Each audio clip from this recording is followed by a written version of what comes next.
Yes. First on the agenda. Commission will now take up the matter of applications for public amusement. Events scheduled at the Lowell Memorial Auditorium. Colleen McDonald is representative. Applications by Thomas McKay of Mill City Management, Inc. A show known as for Young Professionals of Greater Lowell presents Ed Zander. This will be scheduled for Wednesday, September 10th, 2008 from 6 p.m. to 10 p.m. Also a concert group known as Joshua Tree for Saturday, September 6th, 2008 from 8 p.m. to 11 p.m. Introduce yourself, please. Carleen McDonald. Okay. Do you know anything about this group? Either one of them? I think Joshua Tree is a takeoff on U2. Is it? Yeah, it's the band that used to play at Ribs and Brews. Okay. Not a problem group, though, No, okay. We've ordered several police, so we should be all set. Okay. Any questions about them? No questions. No questions. I'll take a motion. I'll make a motion to approve the license. Second. All in favor, say yes. Yes. Yes. Yes. Thank you. Welcome. Next on the agenda. We got a new sound guy here or something. Commission will now take up applications for alcoholic beverages, for all alcoholic beverages. William Fuller, manager of the bartending service of New England, LLC, for Saturday, September 20th, 2008, from 6 p.m. to 10 p.m. The event is the UMass Lowell College of Management 50th anniversary, to be held at the Campus Recreation Center at UMass Lowell. Also for malt beverage and wine, or either one, Valerie Parker of Second World, for Saturday, September 6, 2008, from 2 p.m. to 10 p.m.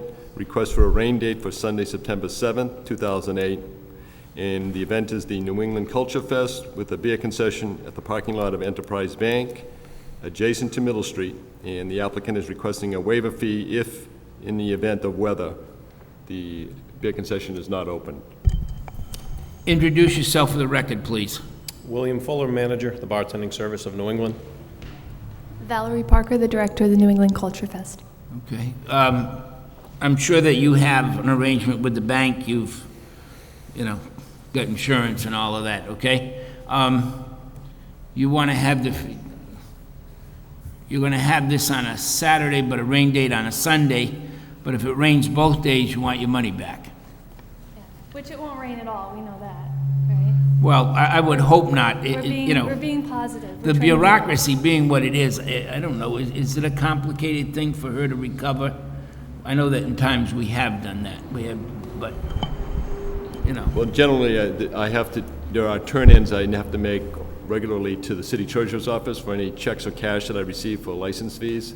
In the case where the time frame is in such short element of time we're dealing with this weekend, and we're also, my turn-in wouldn't have to take place before, certainly not before Monday, the following day of the weekend.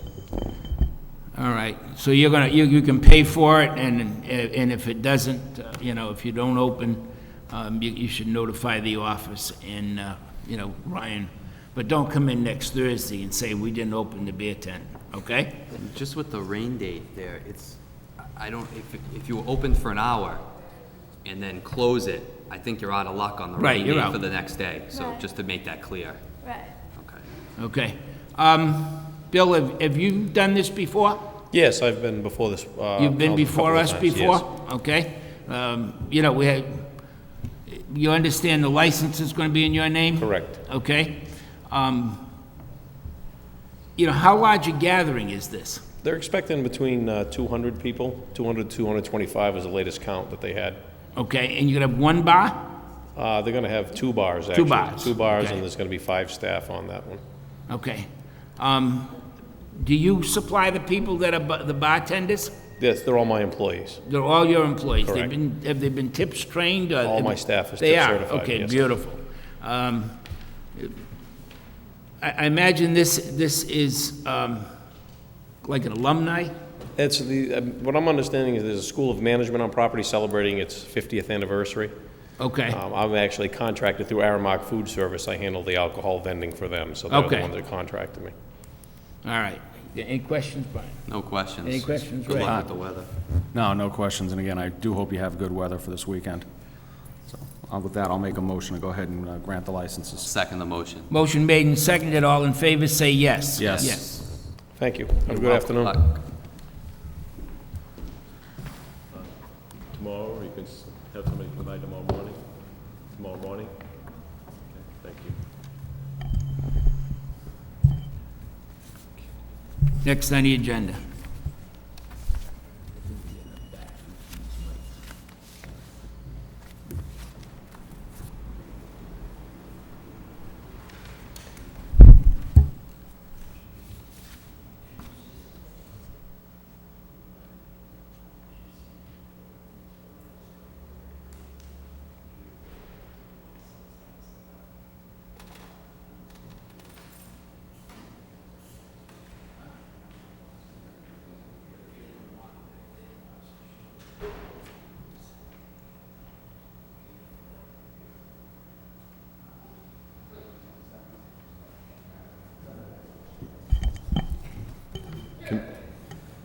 Commission will now take up the matter of an application by Linda Lee Perez, doing business as the Gold Rush, premises at 64 Lakeview Avenue, for a license to buy and sell old gold, silver, platinum. Introduce yourself, please. Linda Lee Perez, Okay. And who's this gentleman? my father. Huh? I'm a father. You're her father. Hi, Dad, how are you? How you doing today? Come in and make sure we don't abuse your daughter, right? That's right. That's what I like, a father that cares. Have you ever done this, been in this business before? Have you ever been in the, you know, you're gonna be buying like secondhand gold, platinum, have you ever been in that business before? Yes, You have, where? With me, with him. With you, where are you located, sir? in New Hampshire. You're in New Hampshire, okay? We're in Massachusetts, okay? Are you familiar with the laws in Massachusetts on secondhand articles, secondhand, Yep, yes, precious? I read through it. Okay? Can you basically tell me what you're gonna do? Pretty much just gonna buy and Pull, sell. pull the mic down a bit so you talk, there you go, okay. I'm just gonna buy and sell All jewelry. right, so I'm gonna and walk scrap in your gold. store and I've got some gold chains. What are you gonna do? Tell me what you're gonna do. We're gonna look at them, weigh them, and then go from there. We'll tell you how much it weighs, tell you if gold is up or down, and give you a price. Okay, and I say to you, I'm gonna sell them. Okay, then You're gonna pay me cash or a check or what? we would pay you in cash and we'd write a receipt. Or if it's over $1,000. Or if it's over 1,000 You pay by check. by check, and then we would scan it, the license and the product. My license, Yes. Your okay? license. I don't have a license. What are you gonna do? Then I can't take it. Okay.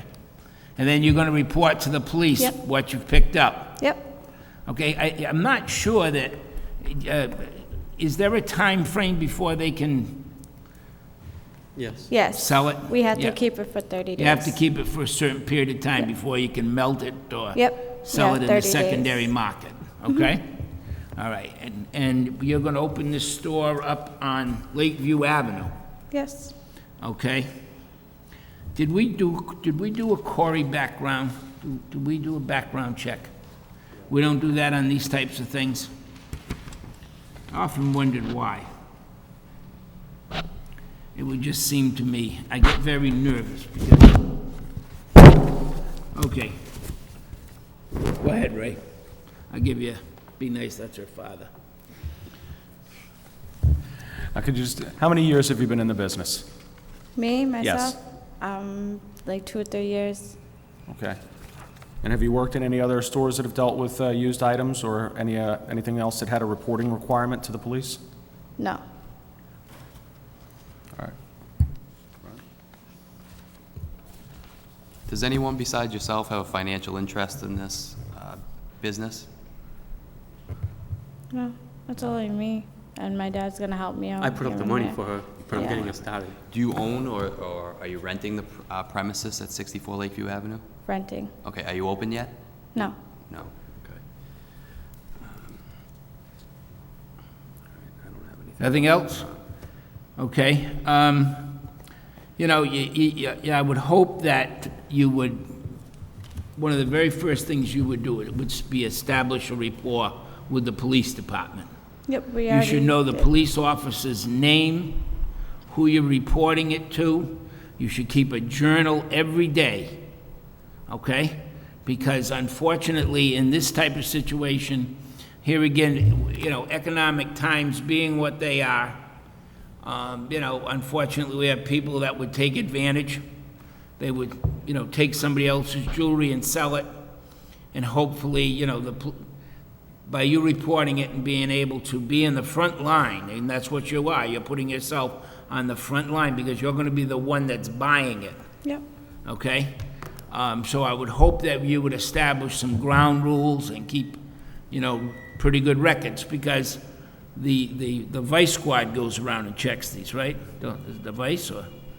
It's the detectives from the criminal bureau doing it. Criminal Bureau. They're gonna come in and they're gonna check what you've got in the store every once in a while, and everything better jive.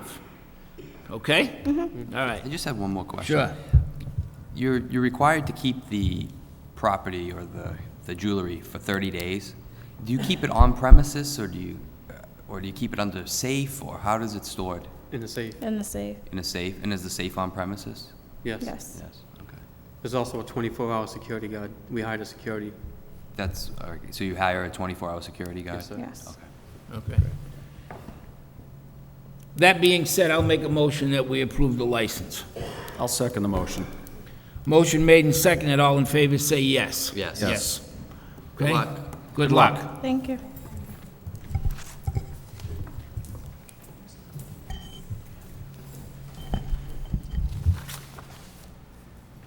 Is Sean Ganem here?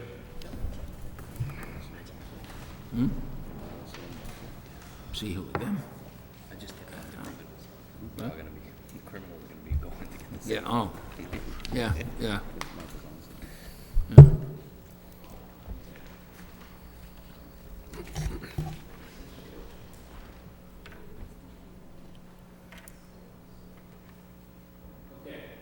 Next on the agenda.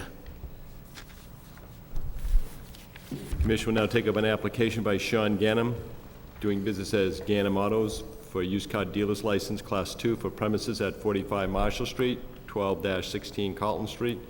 Open lot, approximately 4,490 square feet, 2 single-story buildings, approximately 1,200 square feet, and 1,500 square feet for auto body and repair and office. Presently, we have a licensee at that location, Cuke Van Lee, DBA Jimmy's Auto Sale, license number 712-B. There are conditions to that license. Maximum storage are 8 vehicles, and no junk vehicles or parts on the premises. Introduce yourself for the record, please. Sean Gannon. Okay, Sean, has the previous licensee turned in his license? No. So do we have it? Yeah, he's here. Okay, do you have your license, sir? Yeah. Yeah. Do you have your license with you? I put a copies over there, but it's actually in the truck down there. Okay. Yeah. All right. When you, after you I turn got the one original in. Okay, yeah. So we don't want 2 licenses at the same lot, if we Okay. can help it. You're gonna have, you got, tell me where this is so I can, It's Carlton Street off Middlesex Street near the Boys and Girls Club. okay. It goes up to Marshall Street. So it runs between Westford Street and Middlesex Street. All right, I know where you are. Okay. You're gonna run an auto body shop and a repair shop and a used car lot. No, just the used car lot. You're just gonna do the used Yeah. car lot, okay?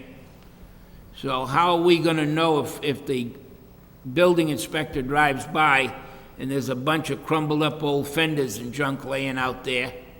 There won't be any in the lot or outside. It's only it's used car. We're not going to fix anything Are there. the lots divided? Is there a wall? Is there a fence? Yeah, there's a fence. There's a fence. It's all So fenced in, yeah. they're 2 separate businesses. Yeah, there's fenced in. There's a All right. gate to it. All right, I guess, I'm just trying to understand for myself, then why are you, on your application here, you say there are 2 buildings, Yeah, You're only licensing one of the buildings. that's it, just the car lot. The other businesses, they're Jimmy's. They're, And I understand that, but what bothers me here okay, is you have on your application here, 2 buildings, 1,500 square feet for auto body and repair. right, that's on the old license, that's how it was listed.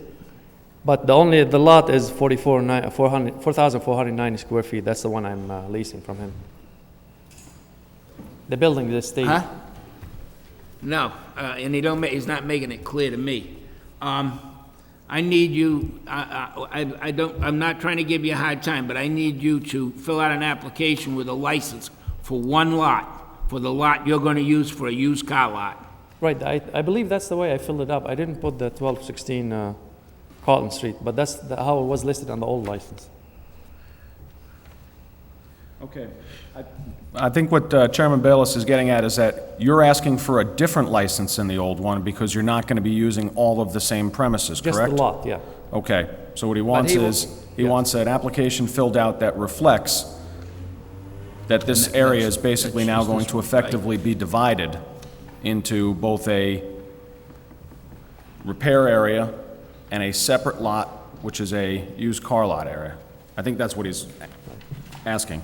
Am I correct on that? You're right. Okay. 45 is the used car lot, is that correct?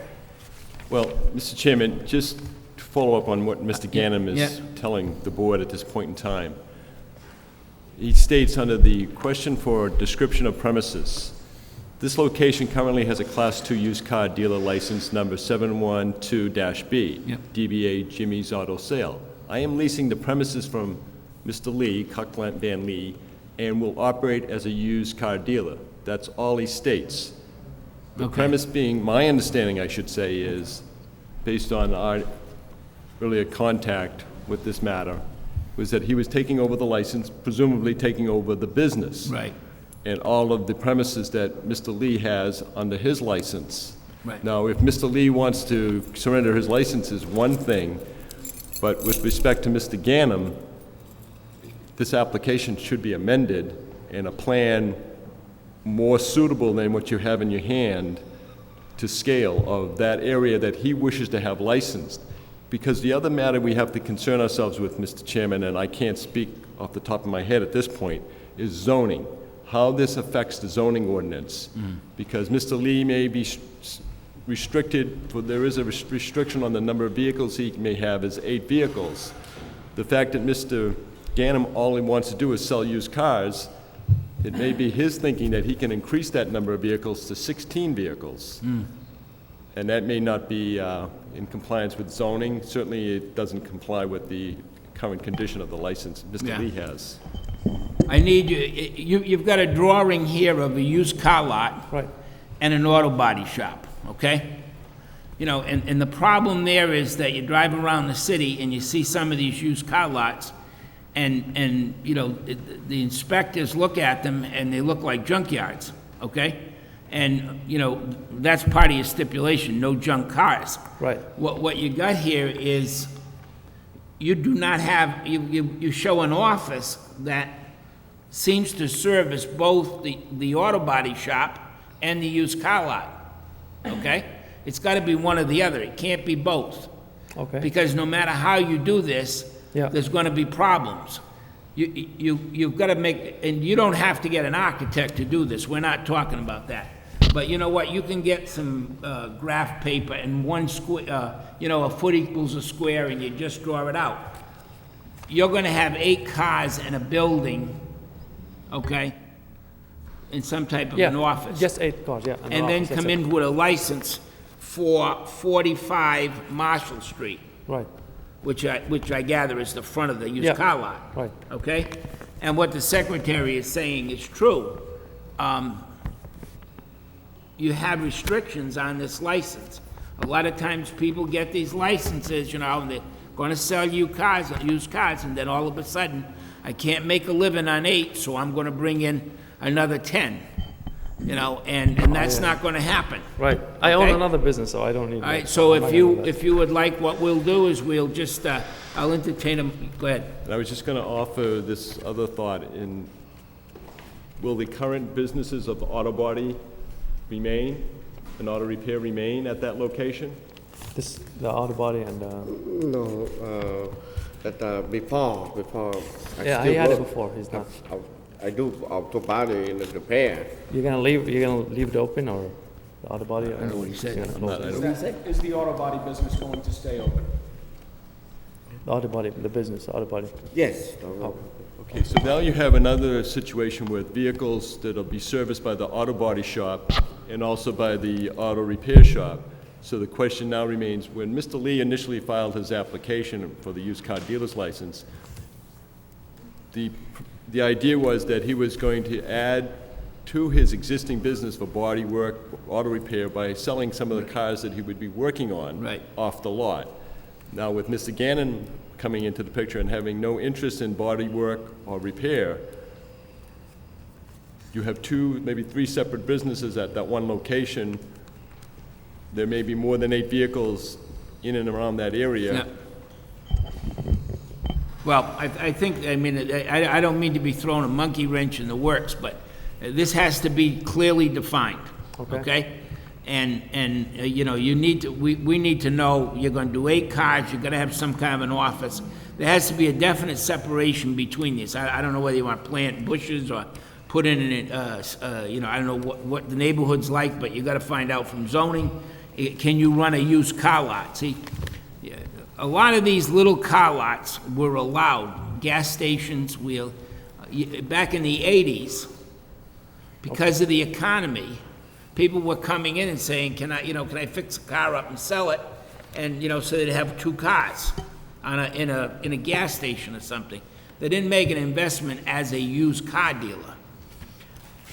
This gentleman, Mr. Lee, tied into his business the selling of cars that he probably did the body work on. Now you're separating those issues to 2 separate businesses.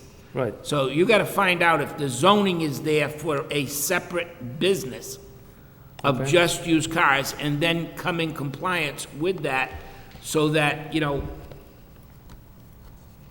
everybody looks at this and the inspector drives around and he glances at the parking, at your used car lot, and the cars are stacked one on top of another. You know, I'm not saying you're gonna do that, I'm just saying there's a reason for everything. Okay. And there's a fire, and a fireman goes in to try to put out the fire, and he gets hurt because he can't get between the cars, or he gets stuck in there. So that, you know, they came up with a square footage that you leave around the car, so people will be, the customers of yours wanna walk around it and get in the car and, you know, sit there and see what it feels like. Right, I believe All right? it was 2,700 So, minimum on the. I think we just, you know, would it be proper to post-table this?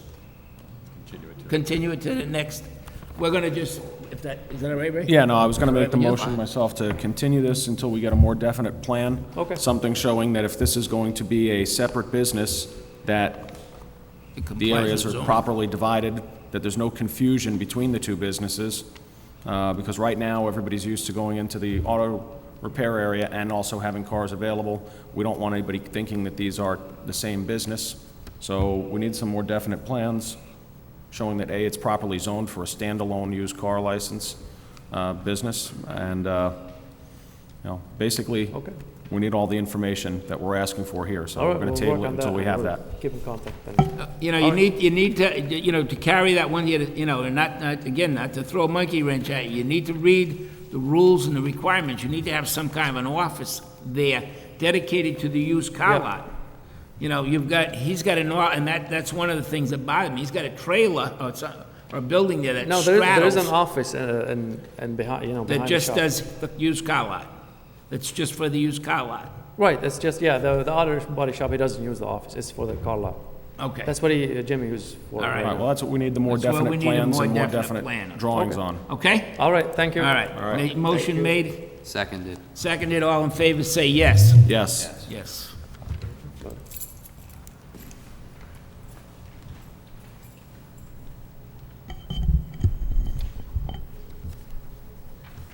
Commission will now take up a matter of the allegations of misconduct. It's charged by Kenneth LaValle, and I should correct that by stating it was Arthur Ryan Jr., who is actually filing the complaint. And this is against the Europa Cafe Inc. Joseph Samoa is the manager of record, all alcoholic beverage restaurant licensee at 547 Central Street.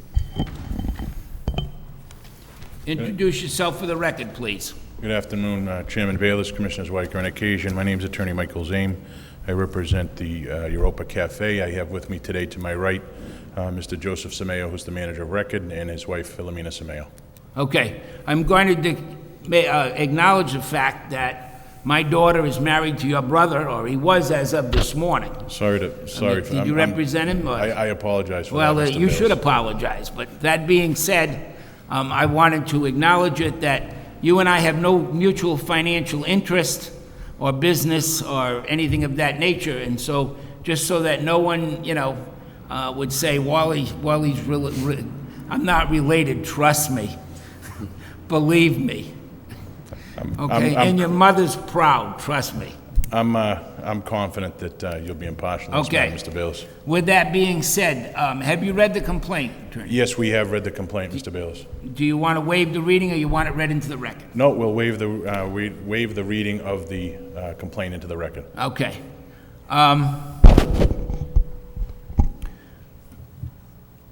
Does the police want to make an opening statement to give us a summation? If I may, Mr. Bayless? Yep. I've had lengthy discussions with the Assistant City Solicitor during the week.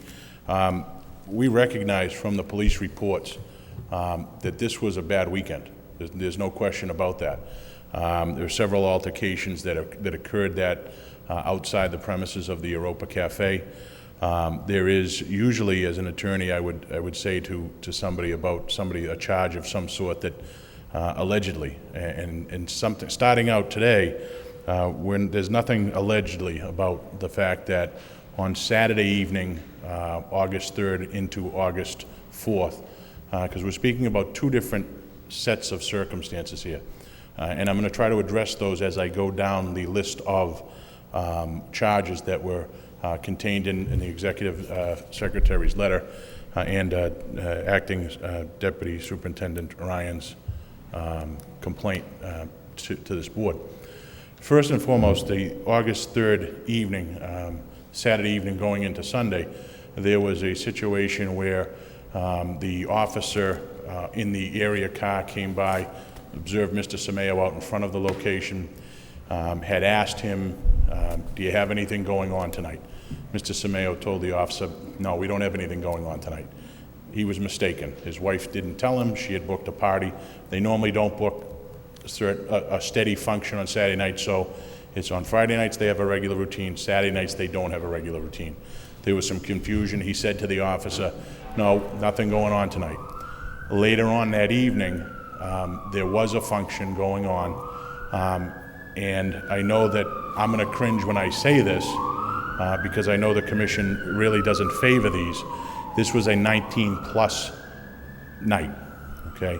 It was a promotional night for a friend of theirs who had a CD being released, and that's what the function was. So this wasn't a normal 19-plus night. In looking back at this, Mrs. Sameo and Mr. Sameo have both said, upon advice of counsel, that these 19-plus nights are fraught with peril. There is nothing that the License Commission, almost nothing the License Commission hates to hear more than we're having a 19-plus night. So as step one, there will be no more such things as a promotion of a 19-plus night to start off with. That night, when police officers came by again later in the evening around 10:30, they did notice that there was a crowd of people out in front of the place. Those people appeared to be younger than the legal drinking age. They approached the officer again, Papa Constantino, again approached Mr. Sameo and said, geez, I thought you told me nothing was going on. And you look in in officer's report that evening, he said, Mr. Sameo told me, I forgot. So this wasn't something that he's making up today so that you will be lenient on him. He told him that night, I forgot, I apologize. The police then asked Mr. Sameo if they would mind them going inside and checking it out. And you'll see in the report that Mr. Simeo said, sure, not that the police need permission to come in, but it just goes to show you that Mr. Simeo didn't believe there was anything inside or that needed to be hidden. When they did go in, they did card a couple people. First person they carded produced a Florida driver's license. That individual actually turned out to be over the age of 21. Not the appropriate ID for that this commission has established or the ABCC has established. However, that person was over the age of 21. The second individual, when first asked by the police officer as to whether or not he had an ID on him, he said, I can't find it right now, I don't have one on me. When they brought that person outside and spoke with that person outside, he then fessed up and said, yeah, I have a driver's license, I'm 20 years old. So that person had been in the place. He had been given a wristband indicating he was over the age of 21. The people who were providing the security or the ID checks that night made a mistake, and I'll address that part of it in a minute, but that person was served, and there's no excuse for it, but they do apologize for that. So with regard to that part of the complaint, there's nothing alleged about it. It happened, and they apologize for that. But as I'll get on to later, that they did take some steps to prevent these types of things from happening, namely one, getting rid of these 19-plus nights where you have to make a distinction between a wristband and not a wristband, and to prevent people from switching them back and forth or doing whatever they do with them. The other thing that with regard to that particular evening is there's a series of fights that occurred later on in the evening. I read the reports. A couple things in the reports indicate to me, and I think that the evidence would be that this was a 19-plus, it was a younger crowd night. If you look at the individuals who were arrested, they're all significantly older, and that I have an affidavit from a lady who lives at 505 Central Street. As part of our investigation, we went out, we spoke to the neighbors to see if we could determine as to what, if anything, they saw, when they saw it, how they saw it, what happened. I have an affidavit that provides that this lady actually called the police. And she called the police because there was a problem not at the Europa Cafe, but another place in the same vicinity of the Europa Cafe. She observed it, she called the police.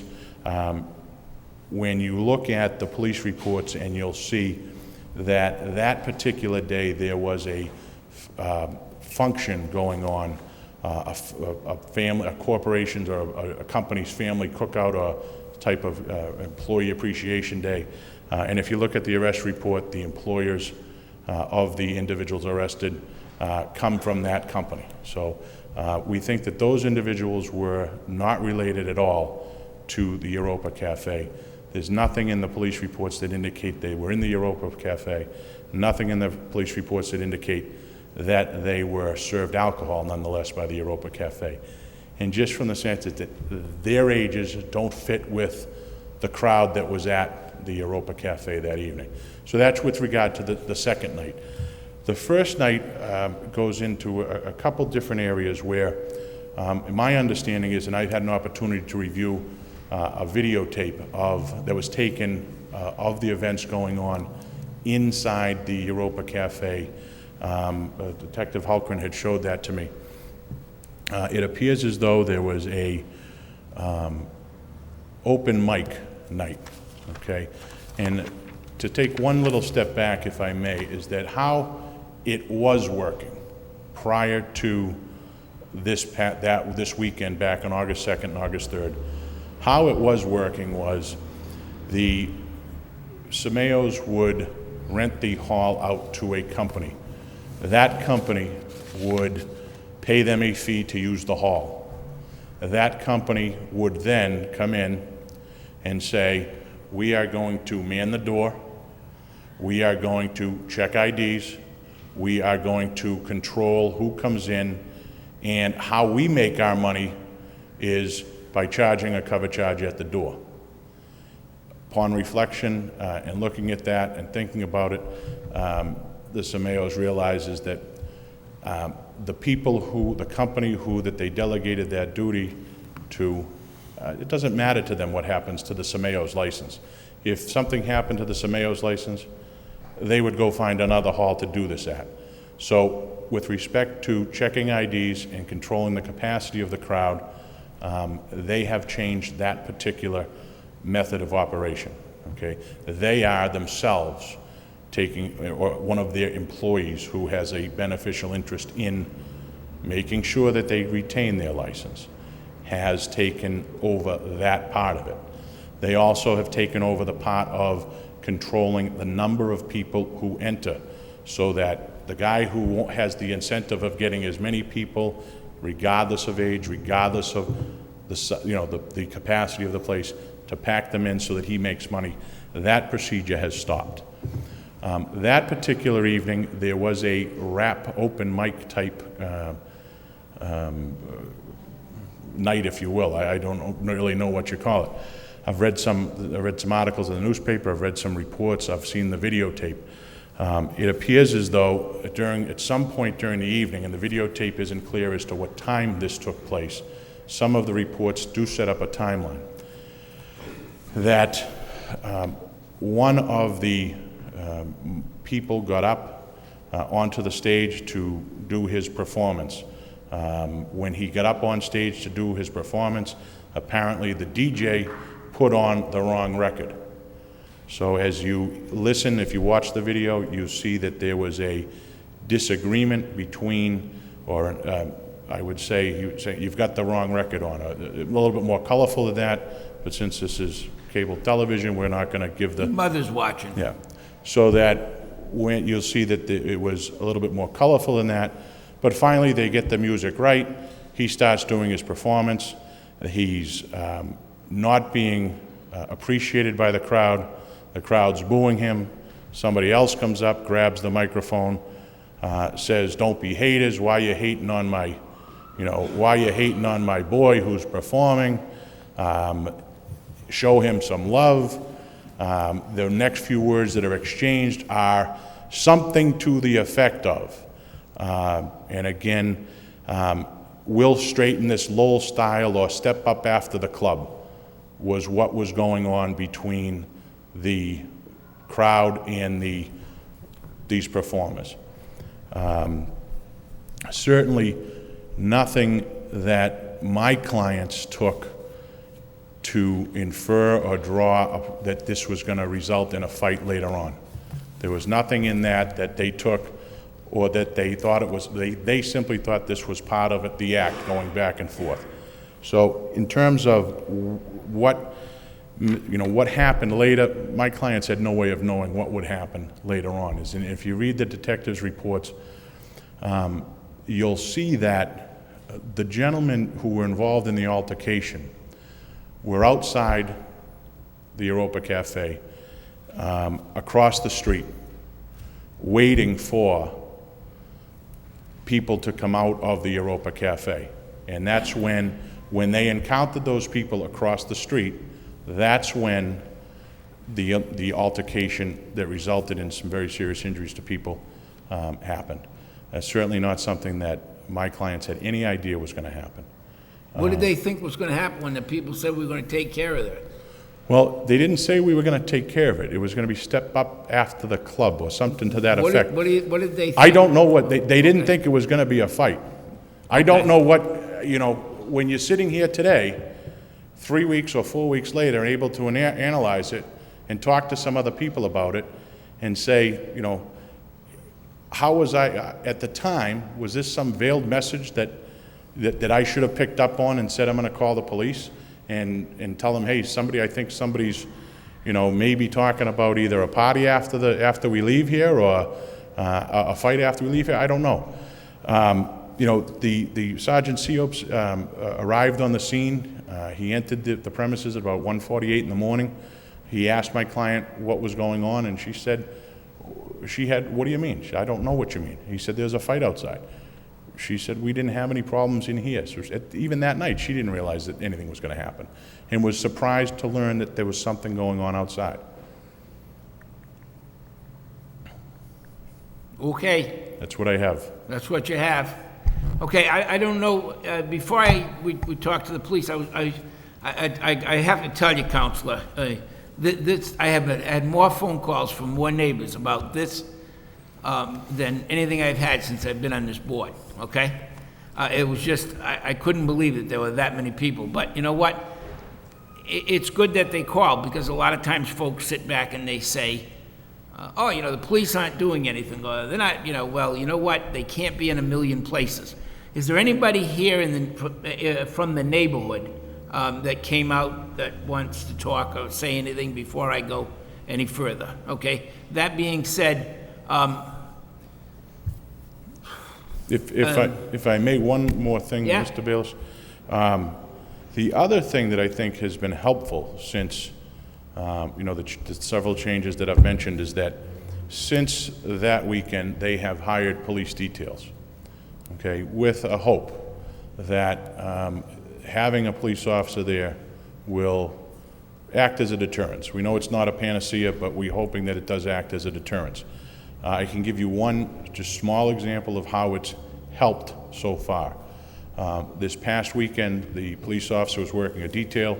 He received a call from the Lowell Police Dispatch to his portable at the location for a complaint of some noise coming from the back of the Europa Cafe. Police officer was able to walk outside, find two people sitting in a car with the radio playing, the windows down, told them to turn it down. So just one example of how something that the neighbors would be complaining about was controlled by some of the steps they've taken.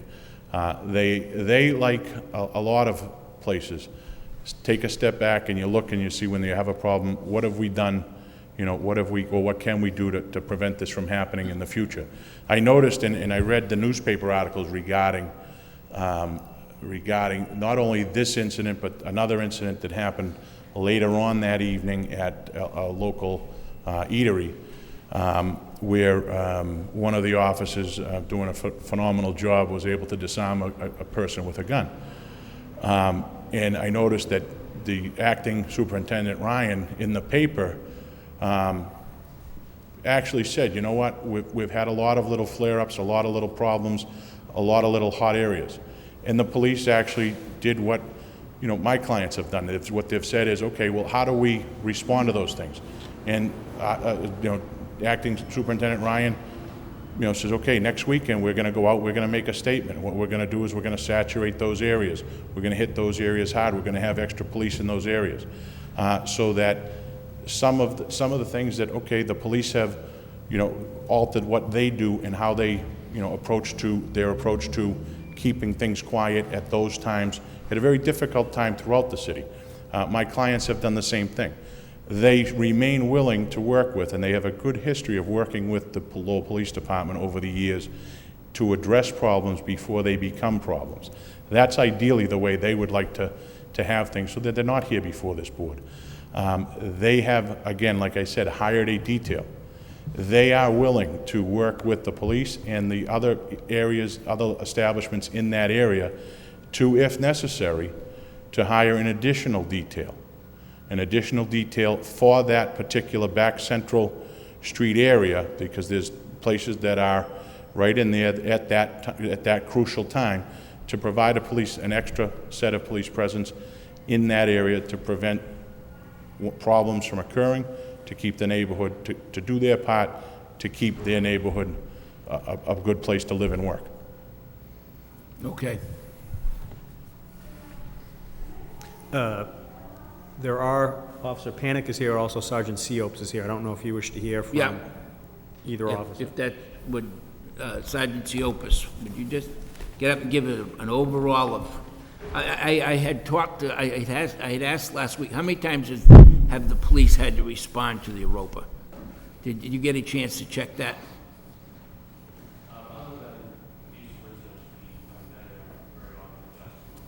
Okay.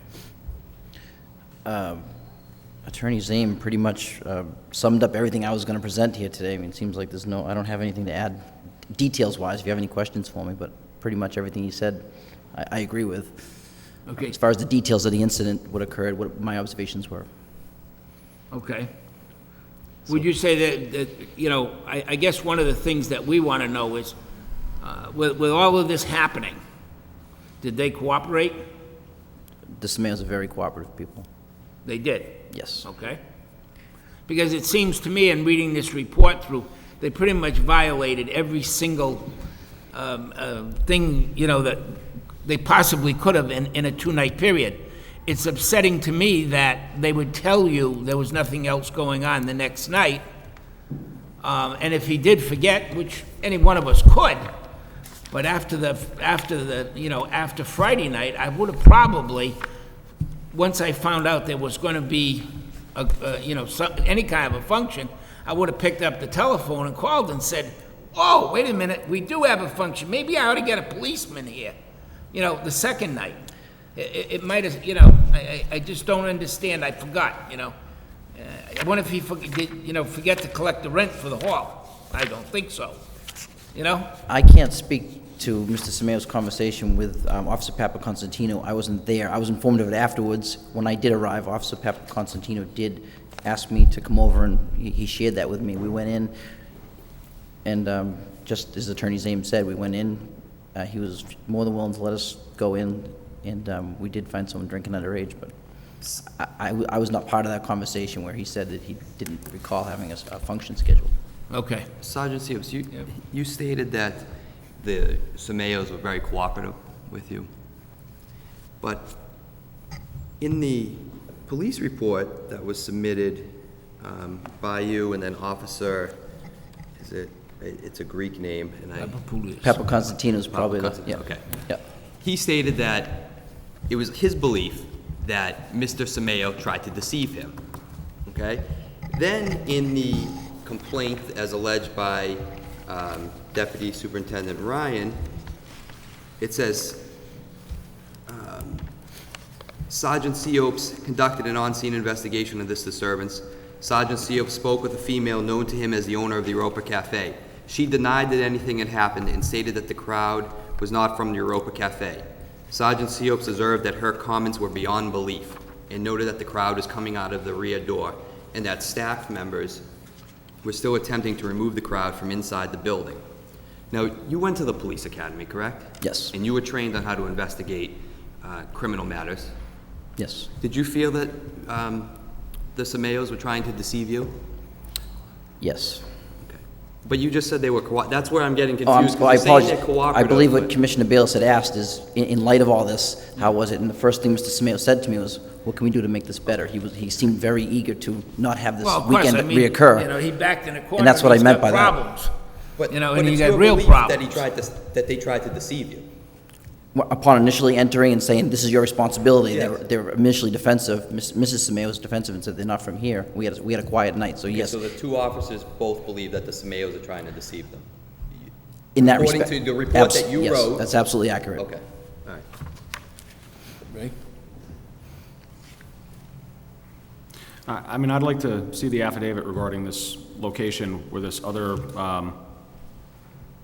party was being held by the employer of all of the people that ended up being arrested.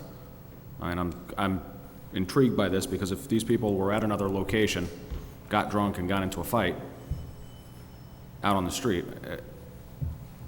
I want to know why we're not taking any action against. Which night are you referring to? I guess I heard Attorney Zame reference an affidavit that he had from a neighbor regarding a function being held at a particular licensed establishment, and that all of the people who were arrested were happened to be employees of the person holding this function. So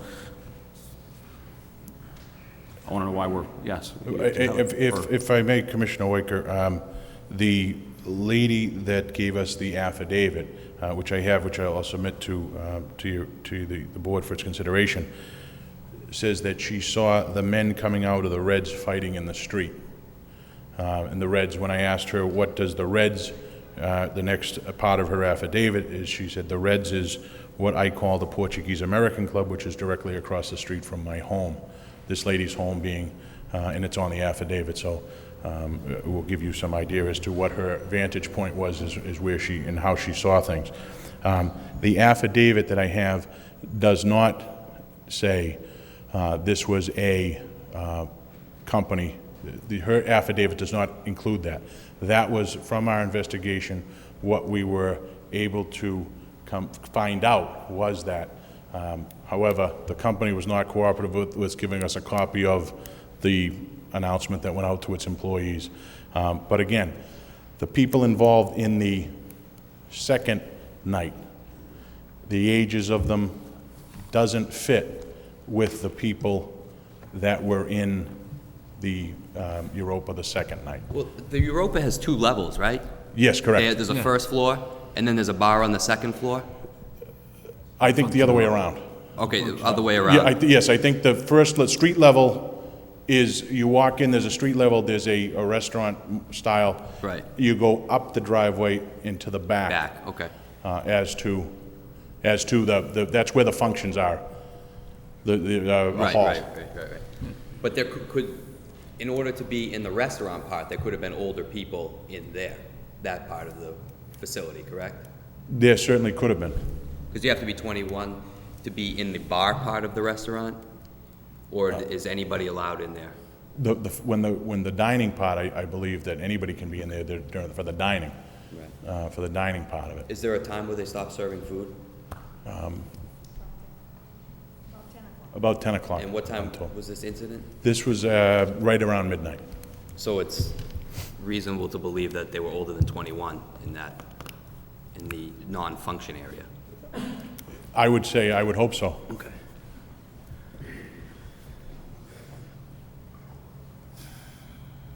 You know, you've done a wonderful job at telling us all that they're doing, but the things that they're doing, they should have done. There's absolutely no reason why they're here before us if they're such good neighbors and they've been concerned about the neighborhood. As I said, you know, since I've sat on this board, I have never received as many phone calls as I had about this. The neighborhood is in turmoil about it. I didn't want to tell people you should show for the meeting because I don't want to think that we're stacking this. If people, want to come forward, that's up to them. But unfortunately, we live in a society that people, tend to stay away. But, you leased out the hall. You give the hall to a company that and you're serving who's the bartenders? When this hall, the company comes in and rents this hall, do they bring in their own bartenders, or does he have his bartenders? They have the Europa. The bartenders that evening was Mrs. Sameo and another lady, Anna. Okay, so the only money they're making is at the door for the cover charge. The company? Yeah. Correct. Right. So, I mean, the responsibility for the alcohol and the license still lies with him. I mean, there was absolutely no reason in the world why these people should have been served. None whatsoever. He controlled the bartenders. They were employed by him.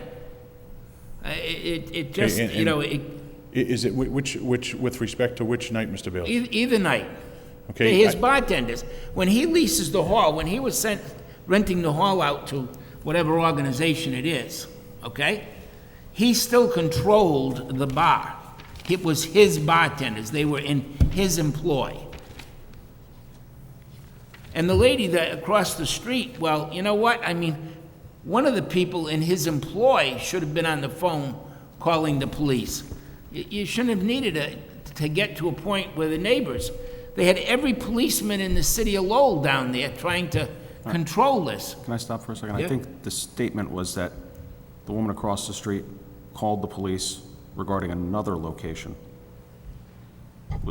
Well, she's making an affidavit saying it's coming from another club across the street. Right.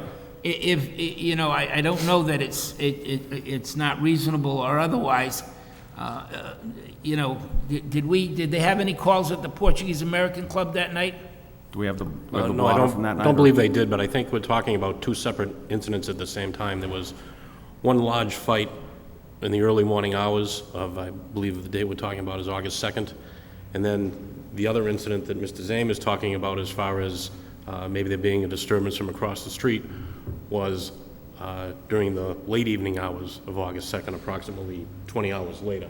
So we're talking about 2 different incidents as far as the first incident where every police officer in the city was required to respond to the cafe to quell the disturbance.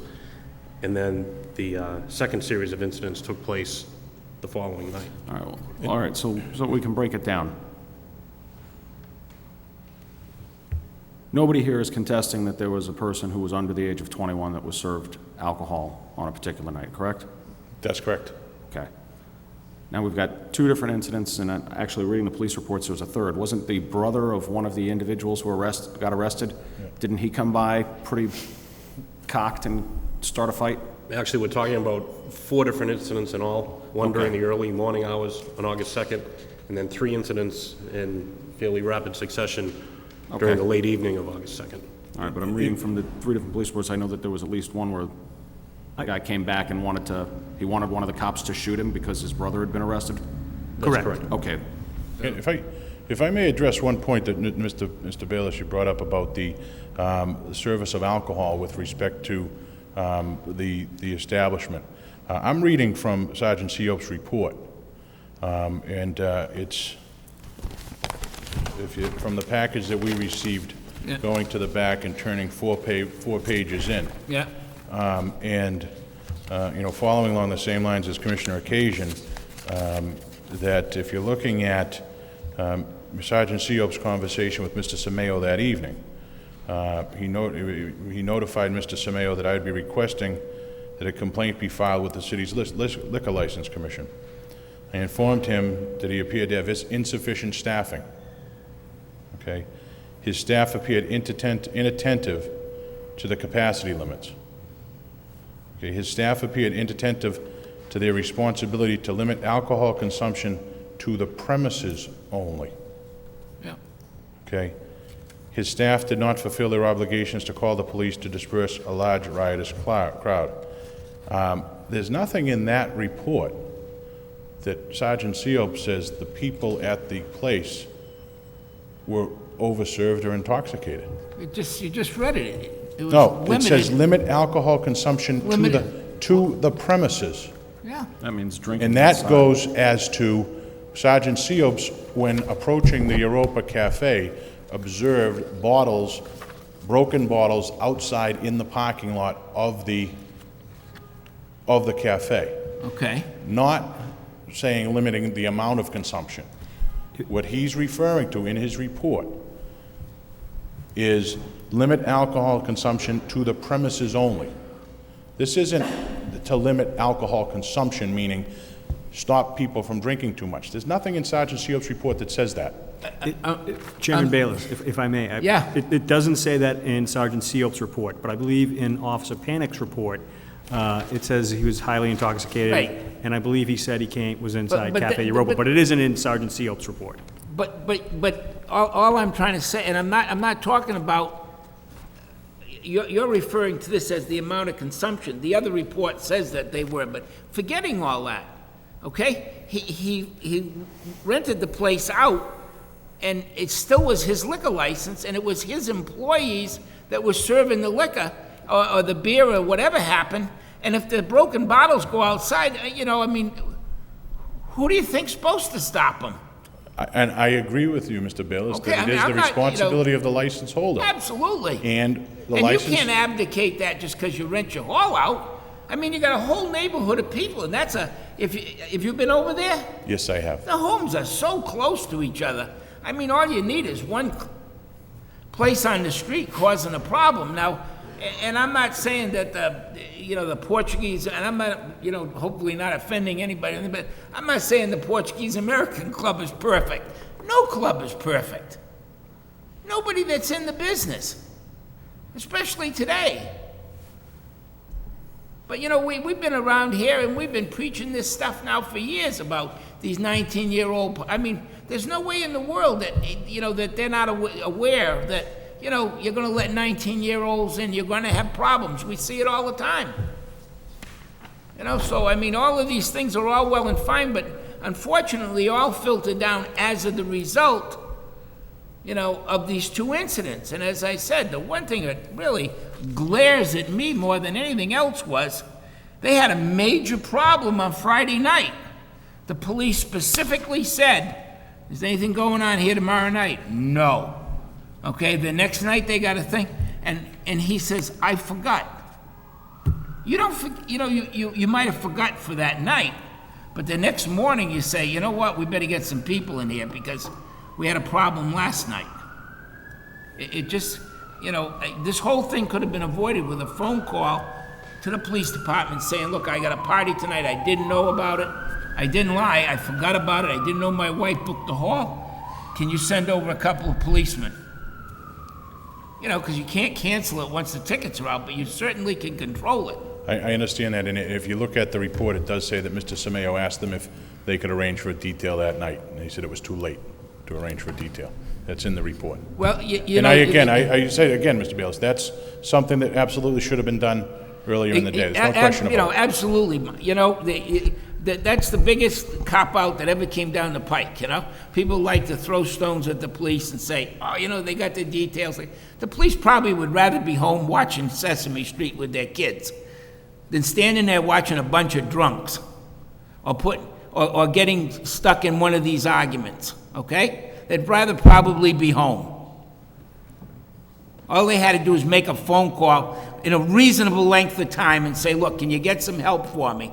And you know what? I would almost venture to say that if they had said to the detail officer, look, I had a lot of problems last night, I need somebody tonight, they probably would have extended somewhere or another to get somebody there, rather than have the entire city, tied up at one event and leave everybody in the rest of the city out in the open. It just doesn't make sense. That's what bothers me more than anything else, is the fact that he didn't make some kind of a phone call to protect the situation the next night.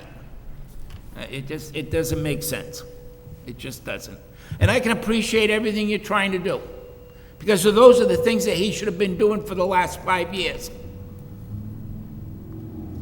We've been here before, we've had other hearings with 19-year-olds and whatnot, and we try and tell people, you let a 19-year-old in your bar room, you might as well kiss your license goodbye, because one way or another, these kids are going to figure out how to screw you out of a beer. And you know what? There's none of them here today, are there? None of them.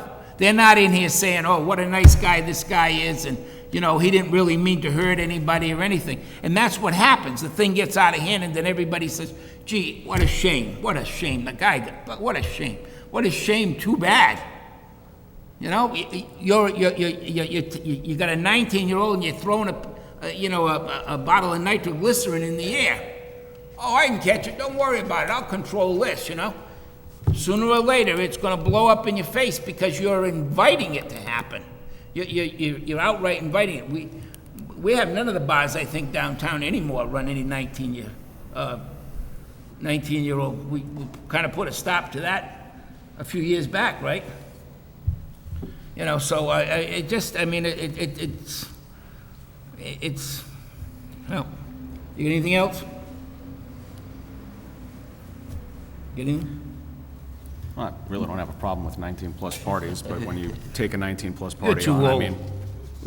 I just say, look, it's a risk you got to assume, and, they're perfectly legal to have the events, and we're not in a position to make them illegal or ban them, and I don't want to give the impression. But if I had a that liquor license, I wouldn't be serving booze in there. We have people come in here all the time that get special one-day licenses, and I try to tell them, you got to be so careful because you're standing behind that bar. That liquor license is in your name, and somebody decides, oh, buy Mary a sombrero. She's 20, it's okay. Well, Mary falls down the street, the stairs and gets hurt. Who are they going to sue? That person that convinced the bartender to give him a drink is not going to stand up and say, I was the one that did this. I bought the drink for Mary. The hell they are. They're going to go and say, get Mike Zame on the phone. I need a lawyer.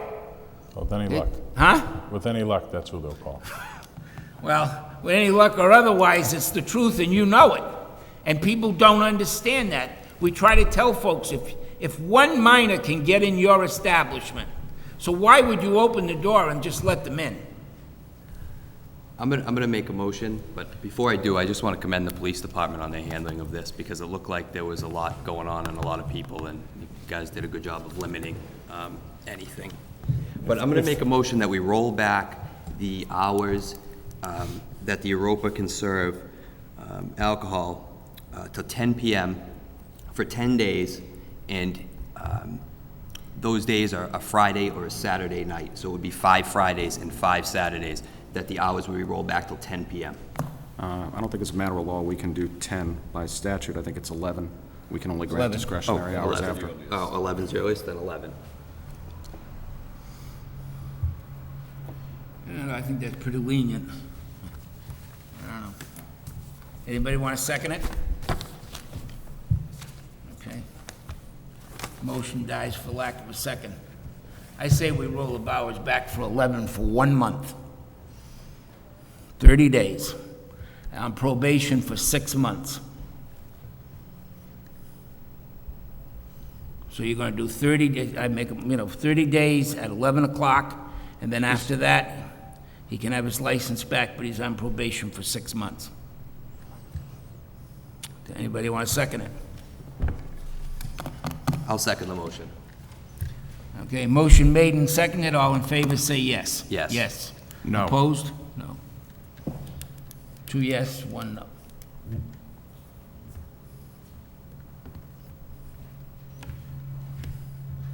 I hope you can take him outside and explain to him how lucky he is walking out of here with a license.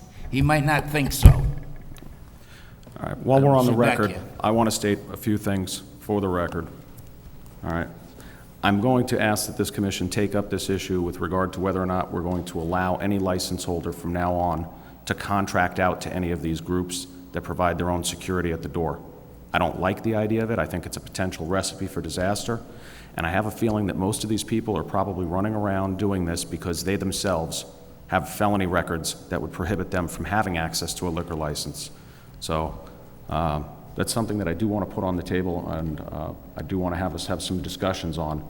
I would like some input from the police and from the city solicitor, because I don't like the idea of these businesses coming in and basically strong-arming our bar and license holders by saying, look, you want this, we've got to have control of the door, and we have control of who gets in.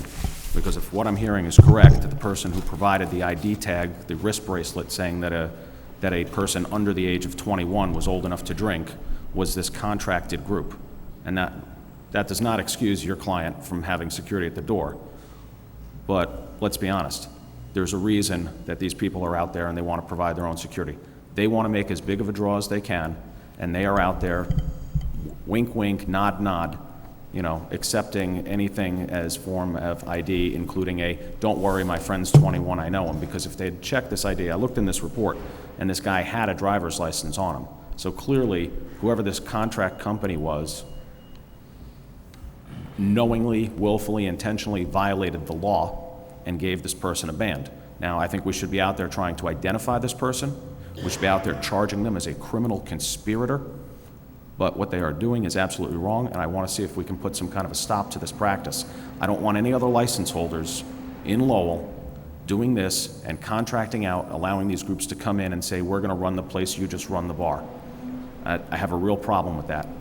Is that a motion? No, well, I want to make a motion that we have further discussion on it and draft something I think it's a good appropriate idea.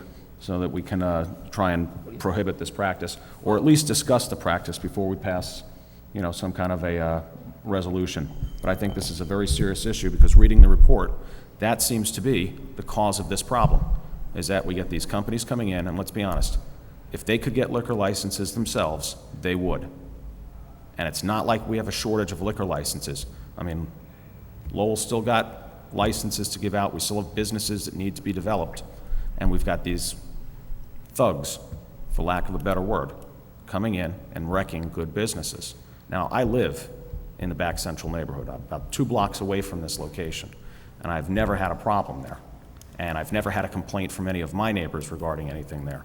So this came as a bit of a shock, and I'm kind of disappointed that I'm finding out that there's some outside corporation putting their people at the door, really sticking it to, people who've been there having a good business in operation for many years. So I would like to have some further discussion on that issue. If I may just interject on that matter, Commissioner Weicker, I was surprised to hear it myself, because if I had known in advance that Europa Cafe had contracted out security, it would have been noted on the letter of notice that they were conceivably in violation of the License Commission regulation that no licensee can charge a cover without posting the matter of a cover charge in advance of entrance into the establishment. And so just the report that we've heard this afternoon would seem to me that the licensee's gross negligence on, as far as that regulation is concerned, allowing a charge without posting in advance, so that if a prospective customer is coming to the door, he or she will know, well, it's going to be $5 or it's going to be $10. None of that was, and they're supposed to make that clear, and there should be no doubt as to the prospective clients, customers. Oh, I don't doubt that people knew that there was going to be a cover charge. Normally, when these promotions go on, these things get dropped all over the place, you know, and it's, hey, come to this opening of a music, or come to this new opening, you know, and they tell people it's going to be some, that's part of the draw, is they're putting this out there and people know. These people are out there trying to drum up business, but, you know, let's be honest, there's a reason these people don't have licenses, because we've got them to give out here.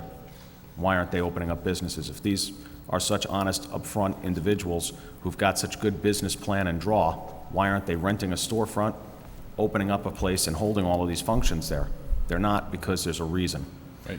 All right, They hit so down, they make the money and they leave. they take the money and they stick everybody Right. else with the risk. If I may, just before, I agree with you wholeheartedly, Commissioner Weicker, and I echo Commissioner Occasion's compliments to how the police handled the situations, not only the first night and the second night.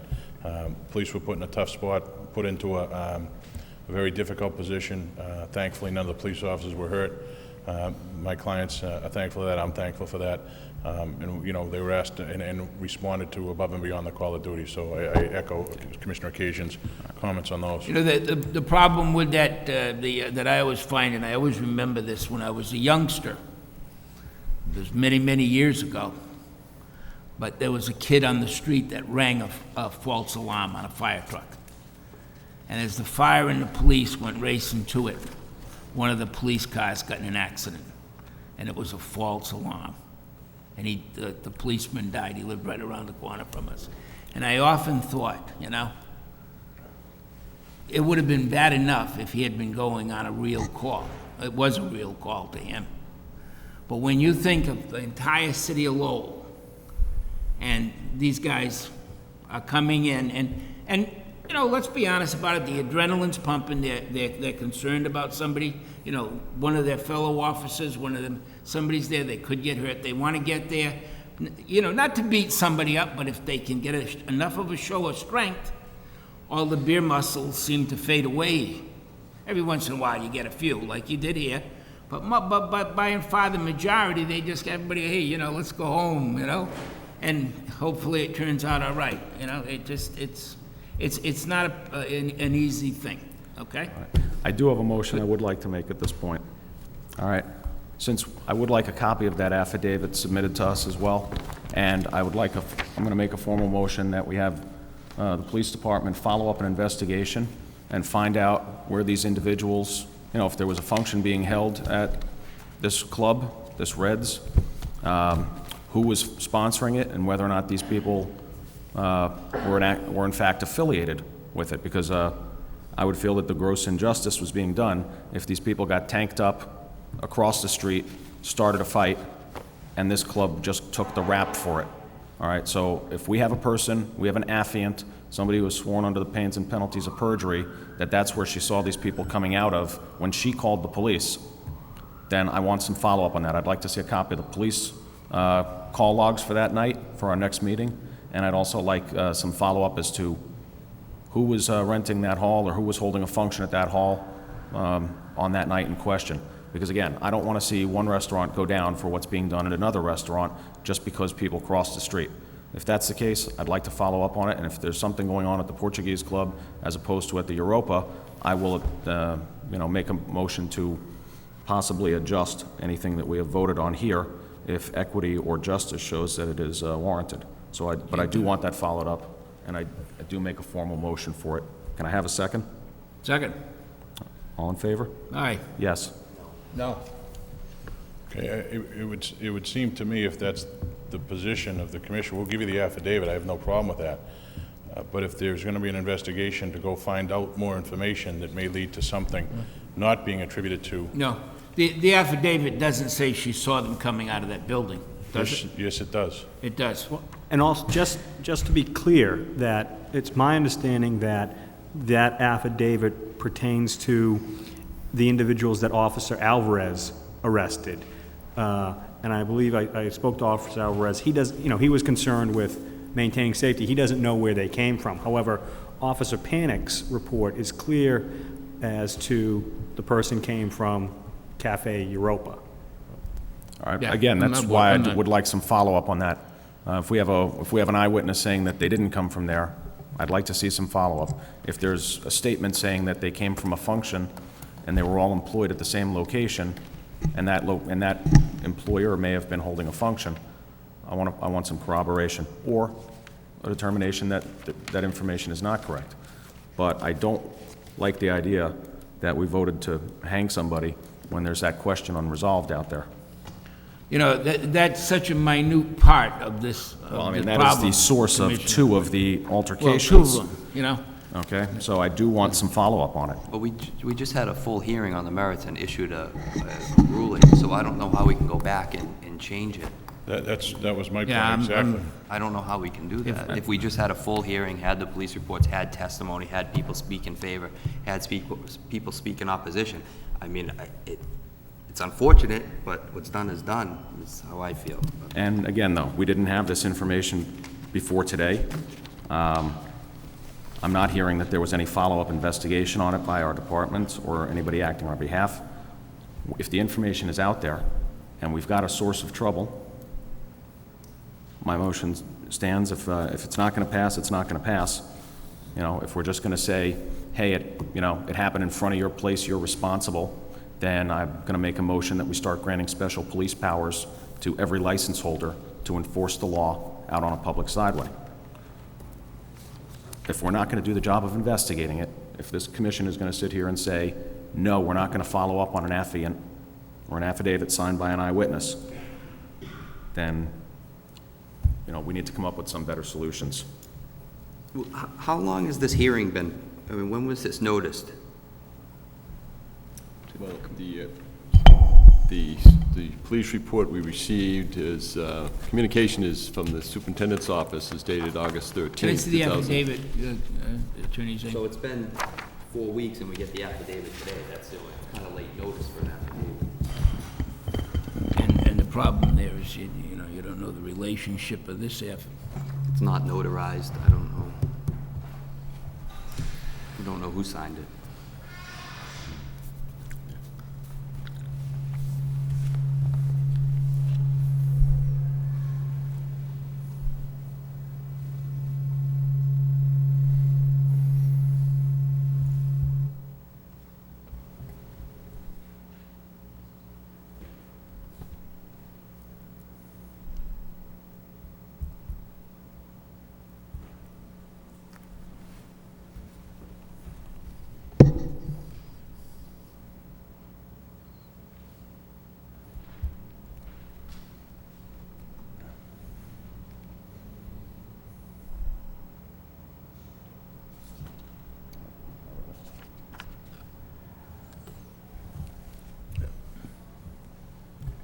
I mean, I think the affidavit, from what I'm reading, has some very easily verifiable information. It says that a specific call was made from a specific phone number to the police department, and then a report was made to a dispatcher. We can verify that. We have records of who calls into the police station. We ask, who's calling? So I want to know, if this person made this call,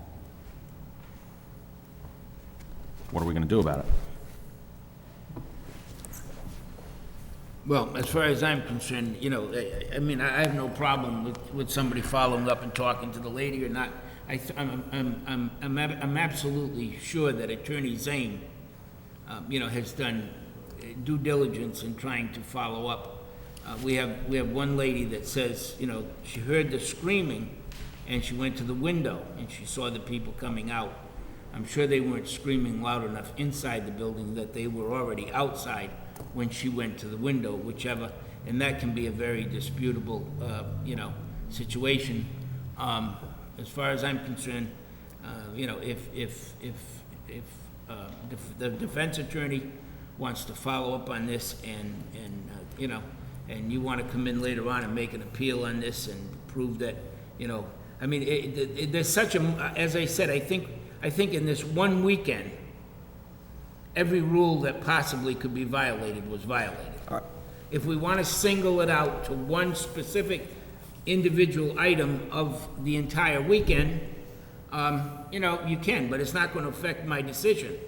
My decision is that, as I said earlier, and you know, and whether we make an appeal and say to people, well, everybody that called on the phone, come on in, because we're going to have another hearing on this. No, we're not. It stands to reason from the reports, from the situation that the police have presented, the testimony, that, you know, despite the fact that this woman, you know, feels what she saw, there were multiple violations. And I say to you in all sincerity, Attorney Zame, you did a wonderful job at representing them, and I think they're walking out very fortunately, but they need to know that it wasn't one item. It wasn't the fact that they didn't call the police. It wasn't the fact that they had a 19 party. It wasn't the fact that they rented the hall out to an outside company and put their liquor license at risk. I mean, you know, just common sense things. We don't need to get into knockdown, drag out, okay? We just need a little common sense here to look at it and say, you know what? They got a month to think about it. And I'm sure that when, you know, everything starts to turn around, they'll turn the restaurant around. They're gonna have a hard time doing it because they've had these people now in there, and they're gonna have to start turning them away. Thank you. Okay? Thank you. All right. Again, I still state, though, I am concerned that we were provided with police reports tying these individuals to this location, and we may have police logs tying these individuals to another location. And if that's the case, I want to be on the record very clear that we need all of the information, and I'm making a motion that we have this provided to us by the next meeting on the 18th as to whether or not this person actually called the police department, made a report about these individuals coming out of another establishment. All right? We get provided this information. I have to work under the assumption that I'm being given 100% of the information. And if the information is not 100% accurate, then I have to question the reliability of the information I'm being given. If information is out there saying that the individuals are tied to another establishment, and I'm being given a report from the same office that they're tied to this one, I want both sides of the coin. I want both sides of the story, and I want it in advance. I don't want to be hearing about it for the first time today. When we get these police reports, you know, and these complaints, they're submitted weeks in advance, and if there's other information out there and it is being withheld from this commission, then I have a very serious problem with the complaints coming in, and I have a problem with the quality of the complaints. If we have a blotter and a record showing that that affiant made that phone call complaining that these individuals who were starting a brawl in the street, these three brothers, came out of another establishment, and we sat here today and considered reports tying it to a different place and suspended that place as part of all of these rules that were broken, I have a very serious problem with whether we are performing our responsibilities in a professional and diligent and thorough manner. I want all of the information. My motion is that we have this information by the next meeting. Do I have a second? Is the motion for information regarding accurate information going to die for lack of a second? Yeah. Yes. So be it. We've been about as arbitrary Did you and give a copy? I'm going to say that we've been about as arbitrary and capricious as we can possibly be. Did you give a copy of that affidavit to the police department? No, I did not. Were they aware of the fact that this letter came in? I didn't catch the last part. You got an affidavit. Correct. For disclosure purposes, did you go to the police and say, you know what, I got an affidavit from this lady that says she saw the people coming out of the other place? A couple of things, Mr. Bayless. I believe that during my conversations with the Assistant City Solicitor Leahy, that I did indicate I had an affidavit to that effect. I'm not positive if I did say, oh, not Brian, I'm not positive if I did. Yesterday you did mention it. Okay. All right, and again, I don't care whether this affidavit was submitted in advance or not. If this person made a call into our police department and we have a record of this call, then we have the record.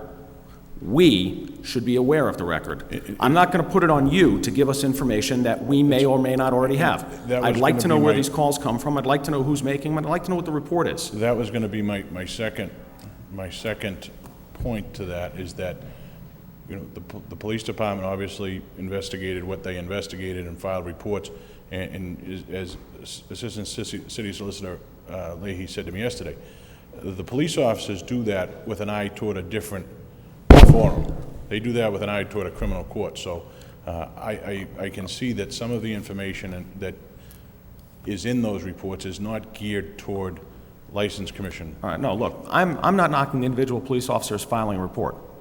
They are filing a report of what they see, what they observe when they get there. They make judgments on the ground that are based on their training and experience and their observations. And I have no problem with what is written in the reports. But when a complaint is being made, when somebody is taking the time to compile the information and bring it to our attention for complaint purposes, I want all of the information. I don't just want the perspective of the person on the ground. I want everything. If I may, you may have that information on the report, Commissioner. I'm looking at the report that came in that's tied into Officer Panic's report. And if you look at the reporting person, said, it says how received, his telephone. The reporting person refused to give their name, and the phone number, it comes back as 978-000-0000. And if you note in the affidavit, the lady called from her cell phone, so it wouldn't register as through the 911 system. As like if you dialed from your house phone, it shows up, this is the person calling, that's the house. So, you know, there is evidence as where the call came from. All right, but we record conversations that are made into the department. If I could just say one last thing, that I would, for the record, disagree with Commissioner Weiker's comment that this was arbitrary and capricious. I believe it was pointed out with respect to the three individuals that it was represented that it says there was a fight on the street and Officer Alvarez wasn't able to identify where those three people came from. I don't think the Commission factored that in based on that information. However, there was at least one person who was overserved at the Europa, and I believe that's what you relied your decision on. I'll simply say that, and I will stop. Okay. Thank you.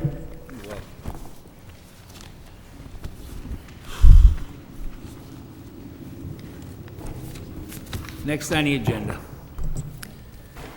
Commission will now open a hearing on a matter to do with the Alcoholic Beverages Control Commission disapproval of local board action on a corporate officer, director change, and stock transfer of a corporation known as Shabana Inc., DBA Bombay Bahal Restaurant, the malt beverage and wine restaurant licensee at 4345 Middle Street.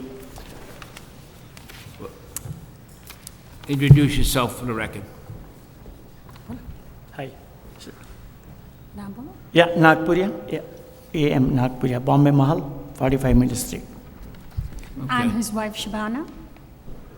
Mr. Chairman, if I may, Yeah, just go ahead. for preliminary information, in December of 2007, through the office of Attorney Andrew Zeroulis, an application was filed in behalf of the Shabana Inc., as just noted, and the local board approved at a public hearing December 6th the change of officer, director, and transfer of stock. That matter had been submitted to the state, to the Alcoholic Beverages Control Commission for its approval. It's required by mass law that any local board action approving a change in ownership or a change in transfer of stock and a liquor license has to be approved not only by the local board but also by the state, the ABCC. It wasn't until August 6, 2008 that the matter of that particular application was returned to the local board with the notation in red print that it had been disapproved and that the licensee apparently had failed to comply with mass tax laws. So it's not uncommon in the case where licensees look to transfer and change stock that these type of applications are submitted to the Department of Revenue by way of the Alcohol Beverages Control Commission, and it's up to the licensee to make sure that they're complying with mass tax laws. Apparently, over the period of time, it was prolonged and resolution had not been made, so DOR, or the ABC independent of DOR, decided to return the matter to the local board and note it as being disapproved. The gentleman before you, Mr. Nagpuria, he is the principal in the corporation, one of the principals of record, and he is the manager of record. He is with his wife of the Bombay Mile restaurant. I had spoken with Mr. Nagpuria and Mrs. Nagpuria this morning. Apparently, they came to the office. I suggested that the best case scenario under the circumstances would to request of the License Commission for reconsideration. It's not uncommon in such matters to do with disapproval. Has he resolved the problem with DOR? Well, that's his responsibility. That's the basis of the Licensing Commission submitting it to for reconsideration is to follow up on any issues regarding Department of Revenue, make a timely payment if that's what's required. Have you resolved the issue with the Department of Revenue? Yes, we are only having some pending meal tax only. We paid all the federal tax, everything, just meal tax. The problem is there's just business. We have a very, very long business. I'm here since 18 years. We don't have any problem for this restaurant. But since last 1 year, business is totally down. Totally. It's like one kind of family business, sir. So that's the only thing. But we try to I know, pay the but, taxes. Did you pay the taxes or not? Have you paid the taxes or not? No, yeah, we already paid it, but some Only few meal months. tax are pending. 3 or That's 4 all. months. So there's still a balance outstanding? Yeah. Then how are we going to submit the application if the We'll taxes? try to. No, but we'll comply all this taxes with penalties. All right, I guess the question is this. As soon as possible. Are all of the tax matters resolved as of today? Standing here right now, are there any outstanding tax issues? Say again, sir. Do you owe any money? Do you owe any money as of today, right now, this minute, to the Department of Revenue? But we have to manage some money. We don't have that much money right now. So I make a request today. I will try to pay the taxes as early as possible. Are there any taxes outstanding? No, except You've meal. paid all your taxes? Only sales tax. Only sales tax? Yeah, just meal tax. Meal tax. Meal tax? Meal tax. Rest of everything is done. You owe the meals tax. Only, just meal tax. Okay. Well, I'm going to make a motion that we table this until such time as the tax issues are resolved. I don't feel comfortable voting to approve a transfer of a license when the Department of Revenue has an outstanding issue. I mean, If I could I just. can look at could I- everybody here and if state I- that they're self-employed. So, I mean, I know what it's like to pay taxes. Nobody likes doing it. No, we but always it's- pay, but. But if there's an issue outstanding, if there's a balance due, and the Department of Revenue is saying no, then I'm not going to sit here and say yes. Now, if you enter into some kind of a payment plan that satisfies the Department of Revenue, if you have an agreement with the Department of Revenue to make those payments, and you give us some proof of that, then I will reconsider my position. But if we call for a vote today, I would vote no. So instead, I'm doing what I consider to be a favor and saying that table this until such time as we have proof of compliance with Massachusetts tax laws. Go ahead, Ryan. So we don't have any problem. Up till now, we already.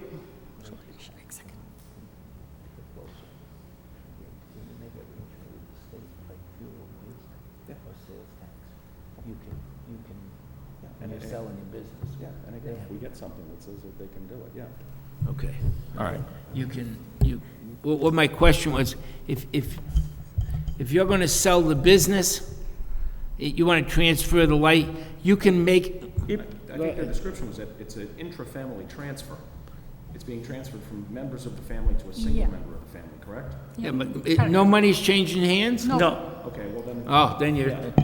So based on that, Okay, based on that, yeah. I'm going to be Go ahead. nice and make a motion to table this until you come back to us with something that says Department of Revenue doesn't have an objection. Because otherwise, I would be futilely voting to say yes or no when Department of Revenue is going to overrule us. We're not going to overrule the Department of Revenue. They're going to disapprove any transfer until such time as this issue is cleared up. I know in your letter you asked us for advice on how to comply with Mass tax laws, and I'm not going to give you that. We're not going to give you legal advice. So unless we already anybody paid wants most to. of the tax. We already paid some tax like 3 months ago, all together with the penalty. So same way we are going to do whatever the pending mill tax, we'll pay with the penalty. And I know we have to pay with a penalty. I am here since 18 years. I don't have any problem. I feel same to come over here like this issue, because this is the most old restaurant in Middle Street. 18 years, but the situations are different now. Business, rent, so many problems. So I stuck. That's the only thing, sir. So I request you. Just I understand, but what Commissioner Weicker is saying that, unfortunately, even though you're going to transfer it in a family, and even though you're not going to exchange any money, the state is holding your feet to the fire to get paid before they're going to allow you to do the transfer. Is that a fair statement? Yes. We do not have the authority to overrule the state on this one.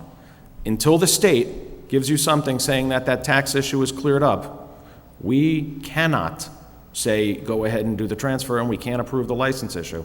So I guess my motion remains to table this until you... If the situation remains same, I might have to sell the restaurant. So I know that we have to pay the taxes. Go ahead, Ryan. Okay, Tell us. I know it's a difficult situation to explain, but the frustration is, and it happens with all licensees, and you may well experience this in your own practice. But point is,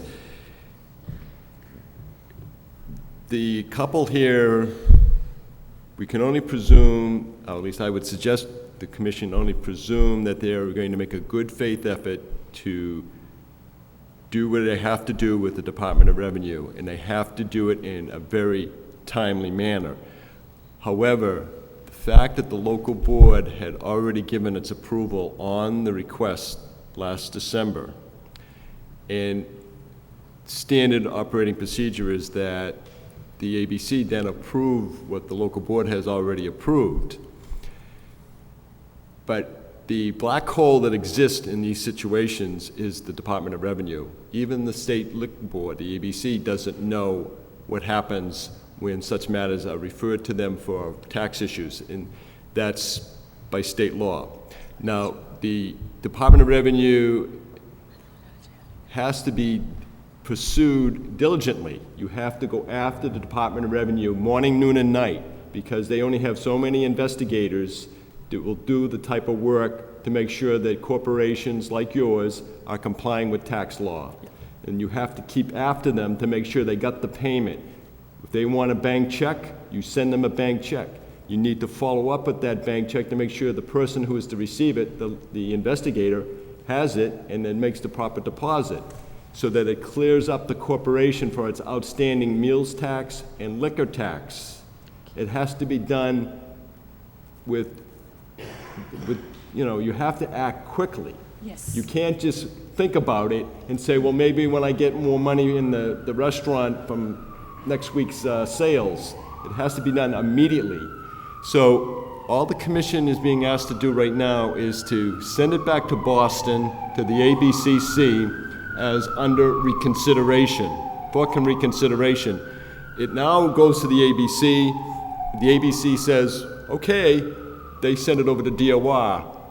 They have to get in touch with DOR at that point and say, we're ready to pay, we're going to pay you, just give us the bottom line on how much we owe, whether it be just the interest as well. Then, when DOR is satisfied, they will notify the ABC by releasing the protest, as they call it. And the ABC will then notify the local board that it's been approved. But So let me just ask a question, because it goes to what Ray, now, if we do not resubmit this, they won't give them it's like a catch-22. It is a catch-22, and Okay. so that the corporation remains the same. The interest that Mr. Nagpuria's daughter has will resort back to her based on your action. But here's the problem with Mr. Nagpuria is he's filed a change of corporate office and director with the Secretary of State's office. He jumped ahead of everybody about a year and a half ago, 2 years ago, he made his change of office and director with the department, with the Secretary of State's office. He does all these things to make it easier for him and for his family, because his daughter lives out of state. So it seems that every time I deal with the family, it's always trying to play catch up to what they've already done. It all started way back when he took over the business, and it's never been quite sane to begin with. Next question. Okay. If we voted to resubmit it, and he doesn't settle with DOR, They'll ship it back to they'll us. send it back to us. Disapproved. Okay, disapproved. Now it comes back disapproved, and then they're back before us again, and we go through that. I mean, I Well, think- his- I'm going with what Ray's saying. I'm just because wondering, will DOR give the payoff information before Without- we send it back to them? They won't. They Okay, won't. that They doesn't- they will not make any of that information known public. No, not public, no, I mean, just to them. No, they- It's up to him to Yeah, follow but- up with it. See, the other thing is you can do is, as a disciplinary action, is suspend the license. And then he has no license to serve alcohol beverages for a period until such time as, But that's a catch-22, then he has no way, means of earning any money. I'll make a motion to resubmit the application to the ABCC. You have a motion on the floor. I'll withdraw my motion on the withdraw? floor. Okay. I'll second Commissioner All right. Occasion's motion. We have a motion to resubmit, right? Yeah. Right? Yes. Okay. it's just, what I do is I attach the, what is called the Form 43, it's a standard procedure. Attach it, 9711, I don't care what you do with it, okay? If it comes back again, okay? So there's a motion made and seconded, all in favor, say yes. We're Yes. gonna Yes. resubmit this, you're gonna get, Pay the taxes as soon as possible. right. Yes. And, sir, 1 minute. The tax is maybe 3,000, in between 3,000 to 4,000, just. Yeah, that's fine. Just only. What? We will pay that. Whatever is like a little bit pending, we will pay that. Okay. We have to pay. You guys, right. okay, Good we've said yes, Keep it you guys doing get it cleared up with the DOR. Okay. Sure. You're all set, thank you. Thank you. Okay, next on the agenda. Commission will open the hearing on the matter to do with Paul Galakis, doing business as Scenic Motors, used car dealer, Class 2, number 580-B, for premises at 220 Tanner Street, regarding compliance with Chapter 140, Section 62 of the Mass General Laws. Mr. Galakis has been, the Registry of Motor Vehicles has sought for the last month records of certain sales of vehicles, and apparently Mr. Galakis has not been compliant. Introduce yourself for the record. Paul Galakis, Scenic Motors. Mr. Galakis, do you have all the information that the RMV has requested? Yes, well, Are you prepared to give us copies of it today? well, what they were requesting, when you have a title to a motor vehicle and the back of the title is filled out, they have reassignment forms that they give you, which you have to apply for. And they give you so many when you run out of them. And what I think is what rang a flag is that I have a 15-car license, and the amount of books that they give you for the attachment forms, I went through quickly, and the problem they have in the city is people giving them to other dealers when they run out, which I'm aware of. But I go to 3 auctions a week where I wholesale vehicles, so if things aren't going good on the lot, I always have something to fall back on. Like today I went to Londonderry Auto Auction. My logbook is up to par, there's nothing missing. Every vehicle that's come through my lot is in this book. The thing that isn't in this book is a control number, which those forms have on them, which I wasn't aware of. And that's what I don't have, and that's what I can't produce, because the registry has those. But I had spoke to, I think his name was John Kapler, who's in charge of the reassignment forms. And the reason why I was in no compliance was that I had no reply, because I had asked him, I can go to you with my book, sit down and say, look, if you have that control number in front of you, which they have, because when you sell a vehicle, once you get that form, it goes to them. So they have it. So in other words, if I was to sit in front of them like I had asked them and said, look, well, here's a 99 Dodge Caravan, here's the last 6 numbers of the VIN.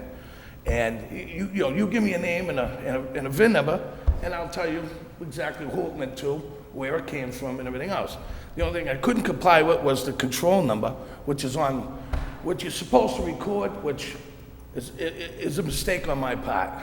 And I realize that now, which I've spoken with him, and I know what to do now. My mistake is corrected. I've been in business for 15 years plus. With the same name, I'm not a flyby, I don't bounce around, I'm carrying a name that my father had back, he was a used car dealer in the city of Lowell, Scenic Motors, late 30s, early 40s.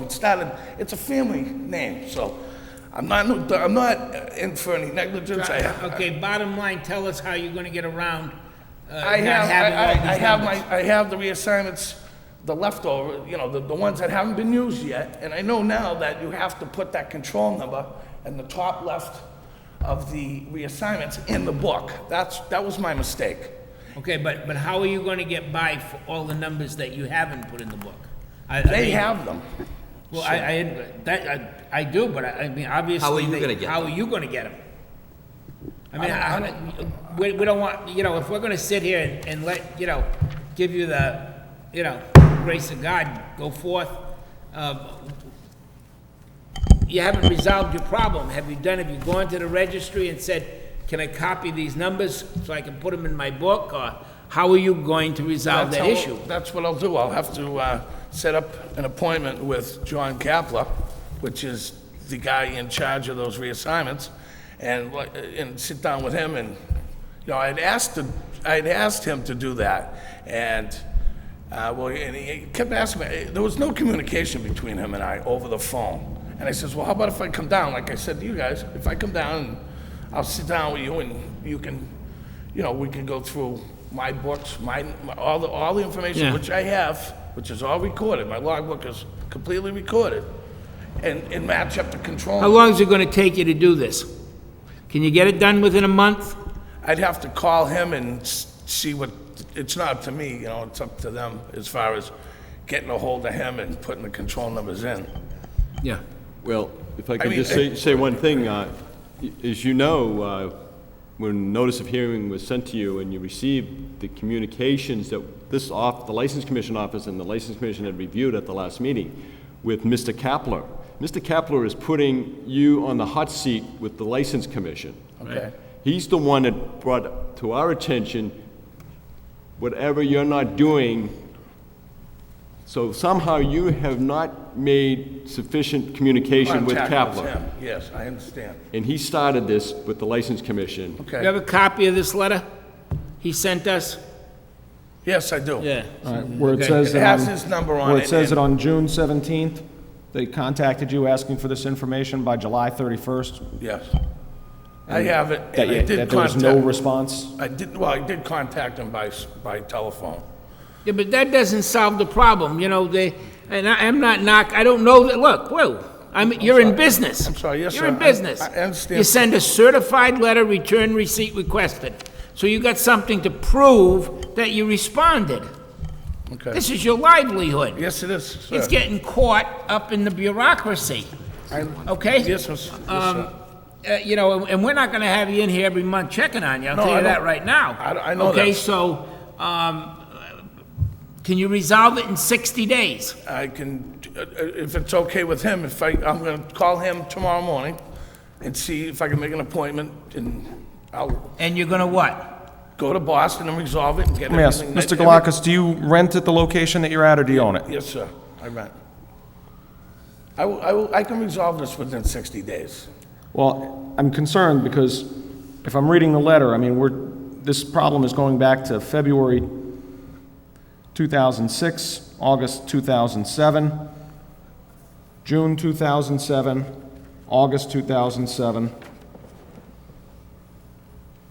June 2008, July 31st, 2008, and then finally it's being sent to us. So if you haven't gotten it straight in 2 years, what's 60 more days going to do? I wasn't aware of the other. Well, I'm just asking, because these letters are addressed to you at 220 Tanner Street, correct? Yes. That is the office address? Yes, sir. You've received I'm copies not of in charge. everything. I don't usually do the book work. Yeah, but you're the holder of the license, which makes you Yes, sir. responsible for the book I know work. that. I understand that And now, I mean, I'm sir. looking at a letter from August of 2007. So you're telling me 60 more days? Mr. I will do this. Honestly, I know this is my livelihood, and just by sitting here today, I've learned by watching you guys, you know, dealing with different kind of licenses and different kind of people, the way that you work and the way that things are supposed to be. I can assure you that I will, as of tomorrow morning, get this all straightened out, get the control numbers, and move forth and continue on with my business.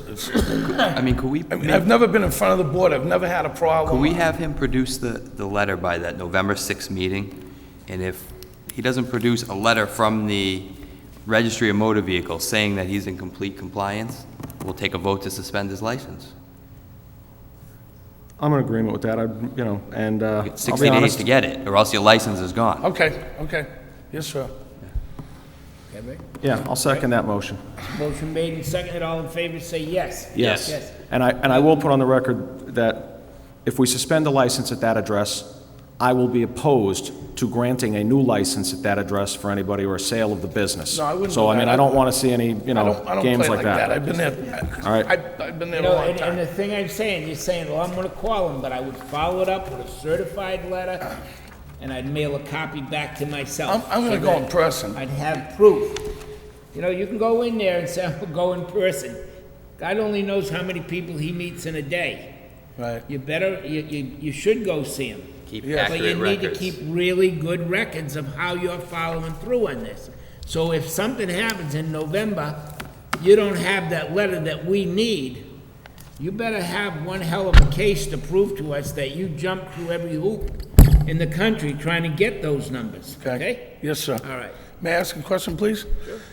Do I need to come in front of another hearing, or can I just submit this to Mr. Nguyen? No, I want to see you in November. Now, come in. Okay. We'll see you in November. It'll be right around the holiday time. Beautiful. A nice Thanksgiving card or something, you know? Okay. Okay, you might be the guy that wins the turkey. We give away a turkey during the month. Good luck. Hopefully I get called earlier so it's not all hot and crazy. Thank you very much. Okay. Thanks, guys. Thank you. All right.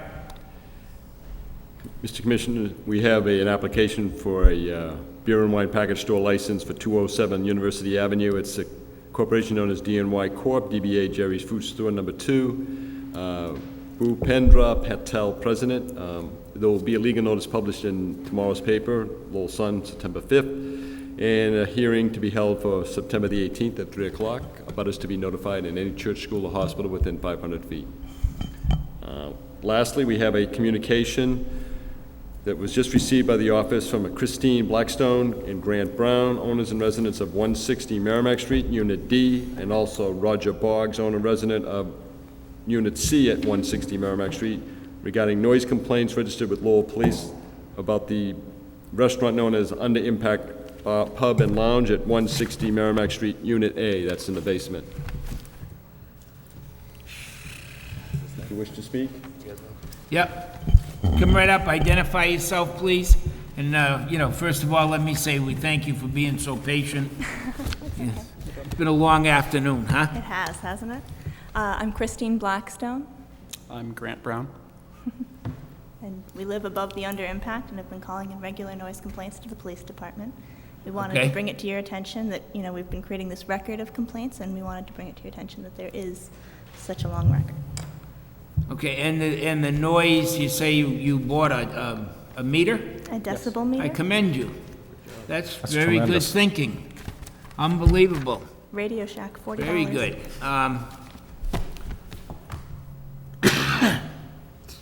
And my understanding is that 60 decibels is actually enough to cause hearing damage. So it sounds like we have a good Huh? public, What'd you say, huh? sounds like we have a public nuisance issue. Yeah. Yes, the I would Lowell say- City ordinance. Can we bring Yeah. I said the same thing. What? Huh? Nothing. Can we get them in? We gave these guys a break. Yeah, we did. Well, some well, of us did. Commissioner Weicker and I, we weren't arbitrary and capricious. We had a full hearing, and we came up with what we thought was a reasonable punishment for them.